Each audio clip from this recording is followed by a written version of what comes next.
Hyun-woo stood in the great hall of the Galactic Council, watching the morning light shine through the crystal dome above. The hall was huge, with seats for over 200 different alien species.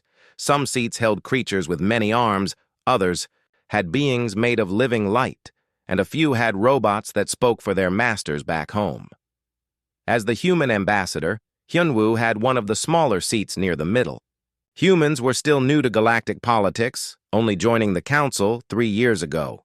But in that short time, they had become very important. Other species liked how humans could think with both their heads and their hearts. They were good at solving fights between different groups. The morning started like any other day. The Zephyrian trade master was complaining about shipping routes. The crystal beings from Andoria wanted to change some old laws. The warrior clans from Drakmor were arguing about border disputes again. These were normal problems that the council dealt with every day. Hyun-woo was reading through his notes when his communication device started buzzing. The small screen showed an urgent message from Ji-hee, the human communications director back on Earth. Her face looked worried and tired. "Hyun-woo, I need you to listen carefully," Ji-hee said through the secure channel. "You have new orders from Earth Command. Stop all diplomatic talks right now. Pack your things and come home immediately." Hyun-woo blinked in surprise. "What? Do you mean stop all talks? We have 3 peace meetings scheduled this week. The Drakmor situation needs our help badly." "I cannot explain more right now," Ji-hee replied. Her voice was firm, but he could hear sadness in it too. "These orders come from the highest level. All human ambassadors across the galaxy are getting the same message. We are ending all diplomatic contacts starting today." "This makes no sense," Hyun-woo said, keeping his voice quiet so other council members would not hear. "What about our trade agreements? What about the peace treaty we have been working on for months?" "All of it stops today," Ji-hee said. "I am sorry, Hyun-woo. I know this is hard to understand. But you must trust Earth Command. Pack only what you need and take the next transport home." The communication ended, leaving Hyun-woo staring at the blank screen. Around him, the council meeting continued. The Zephyrian was still talking about trade routes. No one knew that the human diplomatic presence in the galaxy had just been ordered to disappear. Hyun-woo sat through the rest of the morning session in a daze. When lunch break came, he quietly left the hall and went to the human embassy. The building was small compared to other embassies, but it was always busy with people coming and going. Today, he found it in chaos. Human staff members were running around, packing boxes and destroying documents. The embassy's main computer was being wiped clean. In the communications room, Ji-hee was giving orders to human outposts across the galaxy. "Shut down all trade negotiations immediately," she was saying to someone on another planet. "Yes, I know it will cost billions of credits. Just do it." She saw Hyun-woo and waved him over. "Good. You are here. Help me send the shutdown orders to our remaining posts. We have to contact over 50 human facilities before the day ends." "Ji-hee, you have to tell me what is happening," Hyun-woo said. "This will destroy everything we have built. The other species trust us. They need us to help solve their problems." Ji-hee stopped what she was doing and looked at him with tired eyes. "I wish I could explain, but I do not have answers either. The orders came from Earth Command with the highest security level. Even I do not know why we are doing this." As the day went on, the news spread through the embassy. Human peacekeeping forces on 12 different worlds were being called home. Trade ships were ordered to return to human space immediately. Research teams working with alien scientists were told to pack up and leave. By evening, reports started coming in from across the galaxy. The Zephyrian Trade Federation was in panic because 40% of their business deals were with humans. The warrior clans on Drakmor were mobilizing their armies because the human peacekeepers who kept them calm were leaving. 3 smaller species that depended on human protection were calling for emergency meetings. In the council hall, Chairman Veltar called for an urgent session. The crystalline being's voice echoed through the chamber as he spoke to the remaining ambassadors. "We have received disturbing news," Veltar announced. "The human delegation has left our capital without explanation. All human diplomatic posts across the galaxy have gone silent. This is unprecedented in Council history." The reaction was immediate. The Zephyrian ambassador stood up, his blue skin turning darker with anger. "Our economy will collapse without human trade. They cannot just disappear without warning." The representative from the Botanical Confederation spoke next, her plant-like body rustling with worry. "Humans were helping us with the disease affecting our outer colonies. Without their medical knowledge, millions could die. Even the proud warriors from Drakmor seemed concerned." Their ambassador, a large creature covered in scales, spoke in a deep voice. "If human peacekeepers leave our borders, old conflicts will start again. Blood will flow in the outer systems." Chairman Veltar tried to calm everyone down. "We will send messages to Earth demanding an explanation. This must be some kind of mistake." But Hyun Woo, watching from the transport that was taking him away from the Council headquarters, knew it was not a mistake. Earth Command had made a choice to cut all contact with the galaxy. He just did not understand why. As his ship left the planet's atmosphere, Hyun Woo looked back at the Council building growing smaller below. For 3 years, humans had been the bridge between different species, helping them work together instead of fighting. Now that bridge was gone, and no one knew what would happen next. The galaxy was about to learn what it was like without humans to keep the peace. 2 weeks had passed since the humans disappeared, and the Galactic Council was in chaos. Chairman Veltar stood in his private office, looking out at the city below where alien species from across the galaxy lived and worked together. But now, groups were starting to separate. Humans had been the glue that held many relationships together. In the Council's main meeting room, emergency sessions happened every day. Representatives from dozens of species argued and shouted at each other. Without human diplomats to calm things down, old anger and fear came back quickly. Quan sat quietly in the corner of the room. As a member of the telepathic species from Mentis IV, he could read the thoughts of most other beings. His people had been trying to understand what happened to the humans by scanning their minds from a distance. But something was wrong. "I have tried to reach human minds across 12 different star systems," Quan reported to the Council. His voice was soft but worried. "There is something blocking me. It is like a wall around their entire species. This should not be possible." The SWA's other Council members looked at each other with concern. Telepathic scanning was how many conflicts got solved. If someone was lying or planning something bad, the mind readers from Mentis IV could find out. But humans had somehow become invisible to their most powerful psychics. Veltar's crystal body flashed with different colors as he processed this information. "Could they be using some kind of technology to block you?" "No," Quan replied. "This is not technology. It feels natural, like their minds have changed somehow. Every human I try to scan just is not there." Across the galaxy, different species were developing their own theories about what happened to humanity. In the war rooms of the hegemony of scales, military leaders studied star maps and battle reports. General Sethak, a large reptilian being with scales that gleamed like metal, pointed at a holographic display showing human space. "Look at the evidence," he hissed to his officers. "Humans stop all contact at the same time. Their ships disappear from trade routes. Their military forces return home immediately. This is what happens when a species gets conquered." "But by who?" asked one of his captains. "Our spy networks show no sign of any invasion fleet. No battles, no distress signals, nothing." "Exactly," Sethak replied.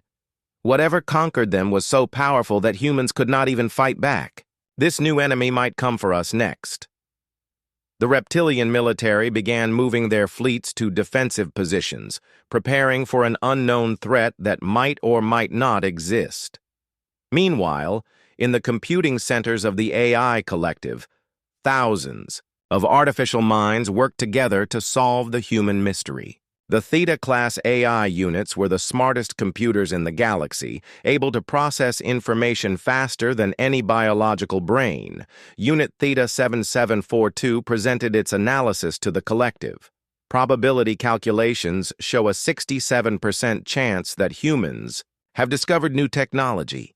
Their sudden withdrawal matches historical patterns of species who find game-changing inventions. What kind of technology? Asked another AI unit. Unknown, but analysis of human research projects shows they were working on advanced space travel, new weapons, and something called deep archive studies. They may have found something that gives them a huge advantage over other species. The AIs began preparing for the possibility that humans would return as conquerors, armed with technology beyond anything the galaxy had seen before. But not everyone thought humans were planning war. In the peaceful gardens of the Botanical Confederation, plant-like beings who lived for thousands of years had a different idea. Elder root singer Althea swayed gently in the artificial sunlight of her chamber. Her woody body was ancient, and she had seen many strange events in her long life. Younger members of her species gathered around to hear her thoughts. "I have watched humans for 3 years," she said in her slow, careful voice. "They are not conquerors or destroyers. They are healers and bridge builders. If they have left us, it is because something has changed in them, not because they plan to hurt us." "But what could change an entire species so quickly?" asked a younger plant being. "Evolution," Althea replied. "Not the slow kind that takes millions of years. Something fast and dramatic. Perhaps they are becoming something new, something that cannot exist alongside other species right now." The Botanical Confederation began studying human biology and psychology, trying to understand what kind of change could affect an entire species at once. In a small trading station on the edge of Zephyrian space, Do-hyun was having the worst 2 weeks of his life. He was a human merchant who had been away from Earth when the silence began. Now he was stuck in alien space with no way to contact home, and everyone looking at him like he might be dangerous. Do-hyun sat in a dingy bar, nursing a drink and trying to blend in. But it was hard for a human to hide among aliens. His round ears and smooth skin made him stand out.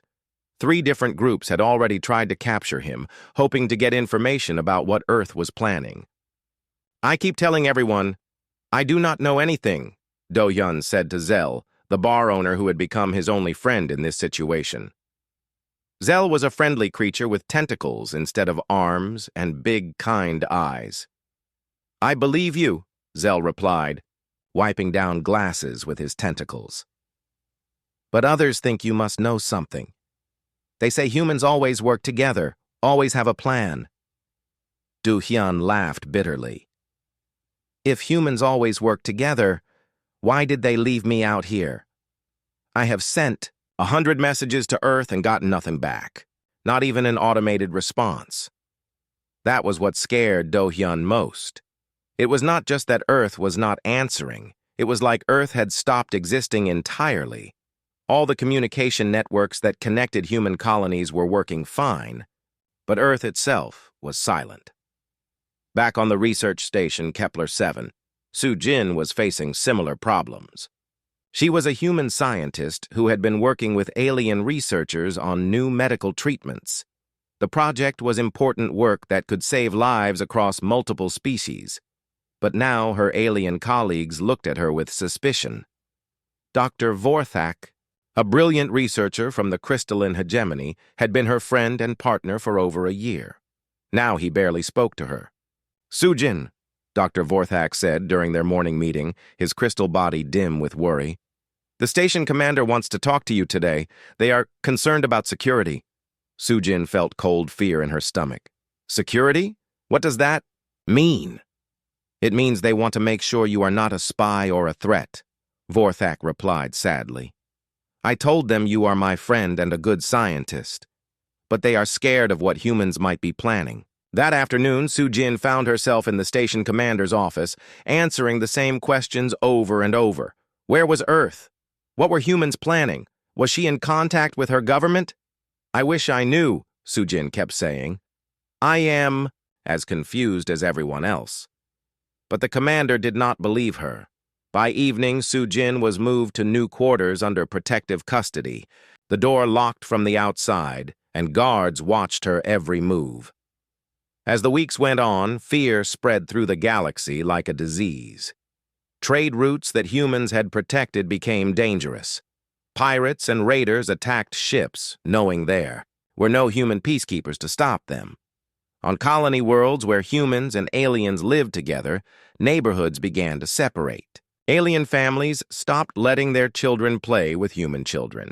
Human families found themselves isolated and watched constantly. The galaxy was learning what life was like without humans to keep everyone working together. And most people did not like what they were seeing, but still no one knew why the humans had left or when they might come back. 6 months had passed since humans went silent, and the galaxy was falling apart. What started as confusion and worry had grown into real conflicts and wars.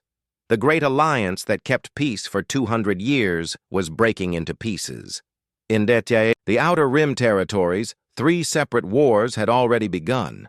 The mining worlds of the Helix sector were fighting over resources that humans used to help them share fairly. Without human mediators, old arguments about who owned which asteroid fields turned into shooting wars.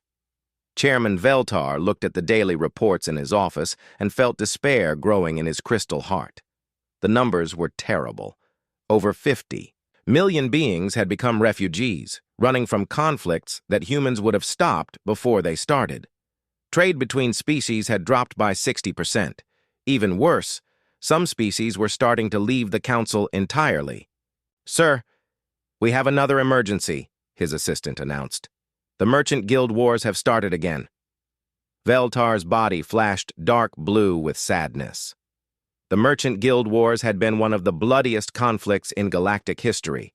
They ended a century ago only because the Council forced peace between the trading groups. But now, without human peacekeepers to watch the borders, old enemies were picking up weapons again. The Zephyrian Trade Federation and the Korthak Commercial Empire had been rivals for thousands of years.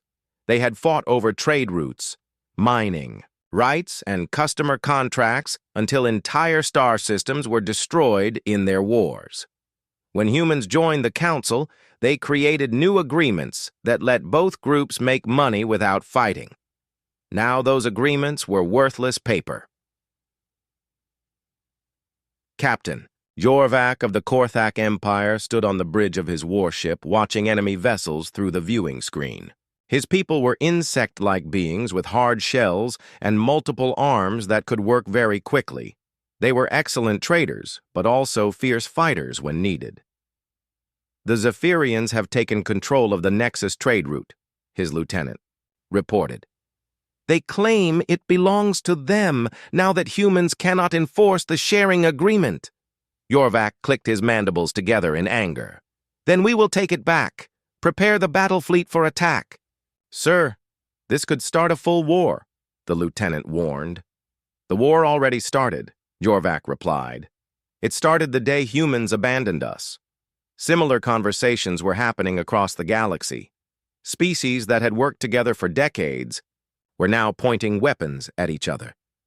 The careful balance that humans helped maintain was gone. On the research station Kepler 7, Sujin watched the news reports with growing horror. Her protective custody had become a real prison as stationed. Security grew more paranoid about human threats.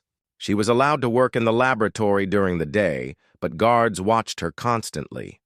Dr. Vorthak still tried to be friendly, but even he was changing. The crystal being who had once shared jokes and research ideas with her now spoke carefully, like he was afraid of saying the wrong thing. "Sujin, I need to ask you something," Vorthak said during their lunch break. They sat in the station cafeteria, but other researchers moved away when they saw them together. "What is it?" Sujin asked, though she could guess what was coming. The station commander wants to know about human research projects, specifically what Earth was working on before the silence began. They think you might know something that could explain what happened. Su-Jin put down her food. She had lost her appetite weeks ago. I have told them everything I know. I was studying alien diseases, trying to find new treatments. That is all. But you must have heard something, Vorthak pressed. Humans talk to each other, share information. Did anyone mention new technology? Secret projects? Military preparations? No, Su-Jin said firmly. Scientists talk about science. We do not get told about military secrets or government plans. But Vorthak did not look convinced. Like everyone else, he thought humans always worked together and shared everything with each other. The idea that human scientists could be as surprised as everyone else was hard for aliens to believe. In a different part of the galaxy, young Su was experiencing the breakdown in a more personal way. He was only 8 years old, a human child living on the mixed colony world of Haven. His best friends were Tika, a young Zephyrian girl, and Grax, a small botanical being who was learning to grow his first leaves. Before the silence, the children played together every day. Their parents thought it was wonderful to see different species getting along so well. But now, everything was different. Young Su knocked on Tika's family door like he had done hundreds of times before. But when Tika's mother answered, she looked scared and angry. Young Su cannot play here anymore, she said quickly. My family has decided it is better if we stay with our own kind. But why? Young Su asked. What did I do wrong? Tika appeared behind her mother, her blue face sad and confused. I want to play with young Su, she said.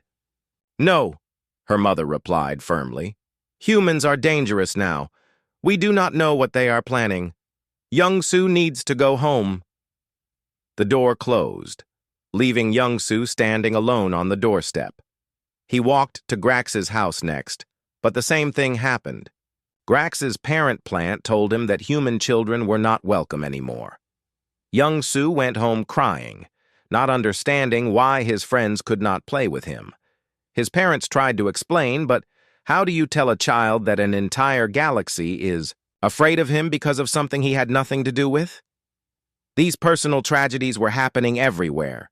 Human families found themselves isolated in their own communities. Some decided to leave for human space, but many had lived on alien worlds for generations and considered them home. The council tried different solutions, but nothing worked. They sent probe ships to human space to demand answers, but the ships were destroyed by automated defense systems before they got close to any human worlds. They tried to hack human communication networks, but human cybersecurity was too advanced. Some council members began talking about military action. War leader Growl of the Titan clans was the loudest voice calling for force. His people were warrior giants who respected strength above all else.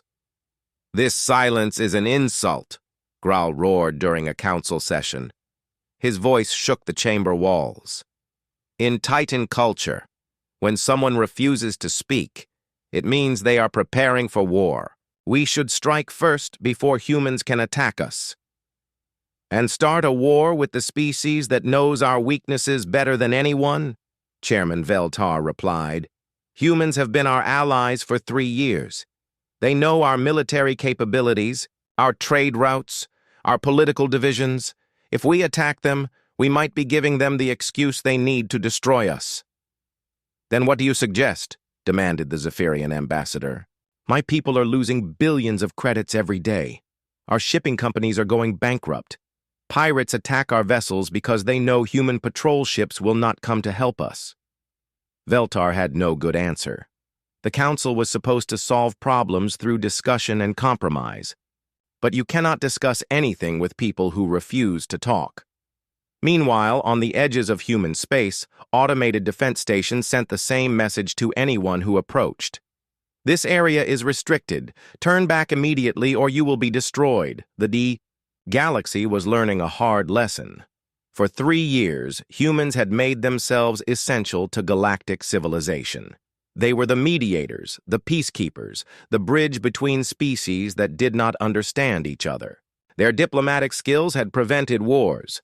Their trade networks had created prosperity, and their research had solved problems that had troubled the galaxy for centuries. Now they were gone, and the galaxy was remembering what life was like before. Humans arrived. It was a life of constant conflict, suspicion, and fear. Species that had learned to work together were forgetting how to trust each other. The worst part was not knowing why. If humans had declared war or made demands, at least, the galaxy would understand what was happening. But the complete silence was terrifying because it could mean anything. As reports of new conflicts arrived every day, one thing became clear. The galaxy needed humans more than anyone had realized. But whether humans would ever come back, or what they might do if they returned, remained a mystery that kept billions of beings awake at night, wondering if tomorrow would bring war or peace. The breaking point came when 3 of the galaxy's most aggressive species decided they had waited long enough for answers. War leader Grawl of the Titan clans, Supreme Commander Vex of the Iron Talon Empire, and Huntmaster Korath of the Void. Hunters met in secret to plan what they called Operation Final Answer. Grawl stood before a massive star map in his war room, his giant form casting shadows across the holographic display. His skin was like living stone, and his eyes glowed red with anger that had been building for months. For 6 months, we have begged humans to explain themselves, Grawl said to his fellow war leaders. For 6 months, they have ignored us like, we are insects. This ends now. Supreme Commander Vex nodded agreement. Her people, the Iron Talon Empire, were bird-like beings with metal claws and a proud warrior culture. They had never liked taking orders from the Council, and the human silence felt like a personal insult. My intelligence officers report massive construction projects in human space, Vex said. They are building something big, and they do not want us to know what it is. This secrecy is an act of war. Huntmaster Korath was the most dangerous of the 3. His species, the Void Hunters, lived in the dark spaces between stars and were known for their ability to destroy entire fleets without warning. His black, smooth skin seemed to absorb light, making him look like a shadow with glowing white eyes. The hunt has been delayed too long, Korath said in his whisper-quiet voice.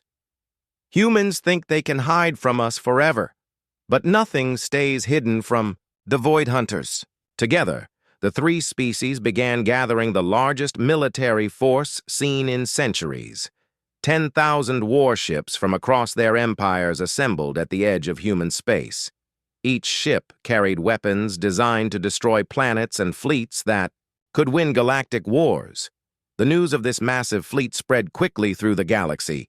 Some species cheered, hoping the military action would finally get answers from humanity. Others were terrified that this would start the biggest war in galactic history. Chairman Veltar called emergency sessions, trying to stop the military action through diplomacy. But the 3 war leaders had made up their minds. They would go to Earth and demand answers, and if humans refused to talk, they would take answers by force. While the galaxy watched this military drama unfold, Tae Young sat in her office on Earth, deep inside a building that did not exist on any public maps. She worked for the Department of Galactic Strategy, a government organization created 6 months ago in absolute secrecy. Tae Young was a historian and archaeologist who had spent years studying ancient human artifacts. But 6 months ago, her life changed when deep-sea exploration teams found something incredible in Earth's deepest ocean trenches. The translation of the final archive section is complete, her colleague Min Seo announced, walking into Tae Young's office with a data pad. Min Seo looked tired and worried, like everyone who worked in the building these days. What does it say? Tae Young asked, though she was afraid of the answer. Each new translation from the ancient archives brought worse news. The devourer swarms follow a 50,000-year cycle, Min Seo read from the pad. They consume everything in their path, leaving only empty space behind. The last cycle ended 49,147 years ago. They are coming back. Tae-young felt sick to her stomach. The ancient archives told an impossible story. Humans were not native to Earth. They were refugees from a previous galaxy that had been completely destroyed by cosmic entities called the Devourer Swarms. The few survivors had fled to this galaxy and settled on Earth, but they lost most of their history and technology over thousands of years. Now the Devourers were returning, and Earth was the only world that knew they were coming. "How much time do we have?" Tae-young asked. 18 months until the first scouts arrive," Min-seo replied. 2 years until the main swarm reaches the outer rim of the galaxy. This was why humans had gone silent. Not because they wanted to abandon their alien friends, but because they were desperately preparing to save everyone. The silence was necessary to prevent panic while Earth's best scientists and engineers worked on an evacuation plan for the entire galaxy. But now an alien armada was approaching Earth, threatening to destroy everything before the evacuation could be completed. Admiral Jamin stood on the bridge of the flagship Seoul, watching as alien warships appeared on his sensors. His fleet of human vessels was hidden behind Earth's moon, waiting for orders from the government. "Sir, we are detecting over 10,000 alien ships," his tactical officer reported. "They are moving into attack formation." Jamin was an old soldier who had fought in many conflicts before humans joined the galactic community. But this situation was unlike anything he had ever faced. His orders were clear. Protect Earth at all costs, but do not start a war unless absolutely necessary. "Open a communication channel," Jamin ordered. "It is time to break the silence." The alien fleet was led by war leader Gral himself, commanding from his massive battleship. When the human communication request came through, Gral was surprised. For months, humans had refused to answer any messages. Now they wanted to talk, just as his weapons were ready to fire. "This is Admiral Jamin of the Earth Defense Fleet," the human voice said over the communication system. "I am authorized to speak for the human government." Gral leaned forward in his command chair. Around him, officers from all 3 aggressive species watched and listened carefully. "Human Admiral," Gral rumbled, "you will explain why your species has ignored the galaxy for 6 months. You will explain your secret construction projects and your military preparations. You will explain why you think you can insult the proud warrior races with your silence." There was a long pause before Admiral Jamin replied. When he spoke again, his voice was heavy with sadness and fear. "War Leader Gral, I need you to listen very carefully to what I am about to tell you. The fate of every living being in this galaxy depends on your understanding." "Speak," Gral commanded. "Humans are not native to this galaxy," Admiral Jamin began. "We are refugees from a previous galaxy that was completely destroyed. The entities that destroyed our original home are returning. They will be here in 18 months. The alien commanders looked at each other in confusion. This was not what they had expected to hear. "What entities?" Supreme Commander Vex demanded. "We call them the Devourer Swarms," Admiral Jamin continued. "They are cosmic predators that consume entire galaxies every 50,000 years. They eat stars, planets, and every form of life they encounter. Nothing can stop them or fight them. The only option is to run." Huntmaster Korath spoke for the first time, his whisper voice cutting through the communication static. "You expect us to believe this fantastic story? Show us proof." "I will do better than that," Admiral Jamin replied. "I will show you what we have been building for the past 6 months. But I warn you, once you see it, your fleets will need to return to your homeworlds immediately. We have work to do, and not much time to do it. On Earth's surface, in a secret facility that covered hundreds of square miles, Captain Minho prepared to show the alien delegates something that would change their understanding of everything. The facility was building something unprecedented in galactic history, generation ships large enough to carry entire species across the empty space between galaxies. "The humans have been preparing to save us all," Minho said as he led the alien delegates through the massive construction bays. "But we cannot do it without everyone's help." As the alien war leaders saw the true scope of human preparations, they began to understand why the silence had been necessary. This was not preparation for conquest. This was preparation for the greatest rescue mission in cosmic history. But time was running out, and the galaxy still did not know what was coming for them all. The moment Admiral J. Min finished speaking, war leader Grawl felt his warriors' certainty crumble. For months, he had been preparing for battle against human treachery. Now he was being told that humans were trying to save everyone from something worse than any war. "Show us this proof," Grawl demanded, though his voice had lost some of its anger. What happened next changed everything. Admiral Jamin transmitted data files that human deep-sea teams had recovered from ancient archives. The information was incredible and terrifying. Images of galaxies being consumed by dark swarms that moved like living storms across space. Records of civilizations much older and more advanced than any current species, all destroyed completely. Supreme. Commander Vex studied the data with her tactical officers. Her bird-like features showed growing alarm as she understood what she was seeing. "These archives show the destruction of over 50 galaxies," she reported to the other commanders. "If this information is real, then these devourer swarms are not just dangerous, they are the end of everything." Huntmaster Korath was quiet for a long time, his shadow-like form perfectly still as he processed the information. Finally, he spoke in his whisper voice. "The humans speak truth. My people know the empty spaces between stars. We have seen the dead zones where galaxies used to exist. We thought they were natural phenomena. Now we understand they are graveyards." Captain Minho stood in the massive construction facility on Earth, explaining the evacuation plan to alien delegates who had come to see for themselves. The building was so large that clouds formed near the ceiling. Inside, thousands of human workers and robots were building ships unlike anything the galaxy had ever seen.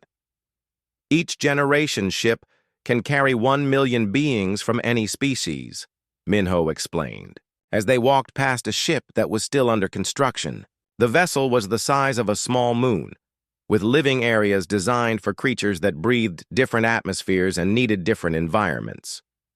"We have studied every species in the galaxy," he continued. "We know what you need to survive. The journey to Andromeda Galaxy. These ships have artificial gravity, life support systems for over 200 different atmospheric requirements, and food production facilities that can create the nutrients every species needs." The alien delegates were amazed and confused. A Zephyrian representative asked the question everyone was thinking. Why did humans not tell us this from the beginning? Why the secrecy? Minho stopped walking and turned to face them. His expression was sad but determined. "Because we know what panic does to civilizations," he replied. "When beings learn they are going to die, they stop working together. They fight over resources, abandon their responsibilities, and make everything worse. We needed 6 months of focused work to build the foundation of the evacuation. If we had told everyone immediately, chaos would have destroyed any chance of success." Back in space, the alien fleet commanders were having urgent discussions with their home governments. The information about the devourer swarms was spreading through the galaxy's communication networks, causing exactly the kind of panic that humans had feared. But it was too late to hide the truth anymore. Long-range sensors were starting to detect strange readings from the edge of the galaxy. Something massive was approaching from the empty space between galaxies. Chairman Veltar stood in the Galactic Council chamber, addressing representatives from over 200 species. His crystal body flashed with colors that showed deep stress and fear. "The Council has confirmed the accuracy of human information," he announced. Long-range telescopes have detected the approach of entities matching the description in the ancient archives. The first scouts of the devourer swarms will reach our galaxy in approximately 18 months. The reaction was immediate chaos. Representatives shouted questions, made demands, and argued with each other. Some species wanted to fight the devourers. Others wanted to hide on distant worlds. A few suggested surrendering to buy time. Veltar raised his voice above the noise. Humans have presented us with an evacuation plan. They have already begun construction of vessels capable of carrying our entire galactic civilization to safety in the Andromeda Galaxy. But this plan requires complete cooperation from every species. Why should we trust human plans? Demanded a representative from the hegemony of scales. They have lied to us for 6 months. Before Veltar could respond, a new voice spoke from the back of the chamber. Everyone turned to see Insu, a maintenance worker who had been quietly cleaning the council halls for 3 years. No one had ever paid much attention to him. But now he stepped forward with calm confidence. Because humans have been preparing for this moment longer than you can imagine, Insu said, removing a small device from his maintenance uniform. The device projected his real identity credentials. Director Insu, Earth's Senior Intelligence Coordinator. The chamber fell silent as representatives realized they had been watched by human intelligence for years without knowing it. My real job was to study every species in this galaxy, Insu continued. To understand your cultures, your needs, your strengths, and your weaknesses. This information was essential for designing evacuation plans that could actually work. You have been spying on us, accused the Zephyrian ambassador. We have been preparing to save you, Insu corrected. There is a difference. Over the following weeks, the truth about human preparations became clear. While the galaxy thought humans had abandoned them, Earth had actually been working harder than ever to help everyone survive. Human scientists had designed ships for species they had never met personally. Human engineers had solved technical problems for creatures with completely different biology. Human leaders had made the hardest decision in their species' history, to appear as traitors in order to become saviors. Du Hyun, the human traitor who had been stranded in alien space, finally received a message from Earth explaining everything. As he read about the devourer swarms and the evacuation plans, he understood why his home world had gone silent. He also understood that his months of suffering had served a purpose. His presence among aliens had helped convince them that not all humans were part of some secret conspiracy. Su Jin was released from her imprisonment on the research station and immediately put to work on biological adaptation systems for the generation ships. Her research on alien diseases became crucial for understanding how to keep different species healthy during the long journey to Andromeda. Young Su was reunited with his friends Tika and Grax when their families learned that humans were trying to save everyone. The children did not fully understand the cosmic threat, but they were happy to play together again. The evacuation began with stunning coordination. Human ships appeared throughout the galaxy, not as conquerors, but as rescue vessels. Each ship carried supplies, technical equipment, and human crews trained to help different species prepare for the journey. Admiral Jae Min commanded the largest evacuation fleet in history. Ships from every species joined the convoy as entire worlds packed their most important people and resources for the trip to Andromeda. Status report, Jamin called from the bridge of his flagship. 17 million vessels have joined the convoy, his communications officer reported. We are at 60% of planned capacity with 4 months until the devourers arrive. It was not perfect. Some species refused to believe the threat was real. Others could not abandon their home, worlds in time. A few chose to fight the devourers despite knowing it was hopeless. But most of the galaxy's civilizations joined the Great Exodus. As the massive convoy of ships prepared to leave the Milky Way galaxy forever, beings from hundreds of different worlds worked together with a unity they had never achieved before. The irony was not lost on anyone. Humans had to appear to abandon the galaxy in order to save it. Their greatest diplomatic achievement was not a peace treaty or trade agreement. It was convincing an entire galaxy to trust them with the most important decision in cosmic history. The first Devourer scouts appeared at the edge of the galaxy, consuming outer star systems with terrifying efficiency. The evacuation fleet entered hyperspace for the long journey to Andromeda. Behind them, they left empty worlds and dying stars. Ahead of them was the hope of building a new galactic civilization far from the cosmic predators that had destroyed so many others. Jihai stood on the observation deck of the lead ship, watching the Milky Way galaxy grow smaller in the distance. Next to her, representatives from dozens of species looked back at their former home with sadness and hope. "Will we ever be able to return?" asked a young botanical being. Jihai thought carefully before answering. "Someday, maybe, when the Devourers move on to hunt in other cosmic regions. But for now, we have each other and a new galaxy to explore together."